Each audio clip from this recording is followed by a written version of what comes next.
Mambo vipi? This is Konde Boy Jeshi, the CEO of Konde Gang. Niko hapa kwa address hili jambo linalohusu mdogo wangu Chinga. Kwanza kabisa nikiri kwamba mdogo wangu alinitumia message na kuniomba kwamba anataka kutoka kwenye label akawa independent artist. Nami nilimjibu straight kwamba mdogo wangu, wish all the best. I got you back all the time as usual. Kachini na viongozi wa Konde Gang, video contacts, mfanolize, muone mnafanyaje. Contract inasema endapo atataka kuterminate na ku-own master, kununua ku-own master. Nikisema master namaanisha catalog, the whole entire catalog. Nyimbo zote hata zile ambazo amezifanya mimi ili ziwe za kwake lifetime.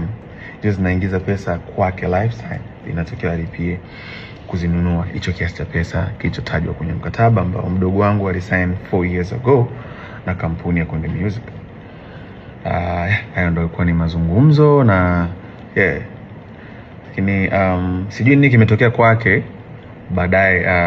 Akaja kusema kwenye social media kwamba nimemdai kiasi cha bilioni 1. Nikiri kwamba sijamdai kiasi cha bilioni 1.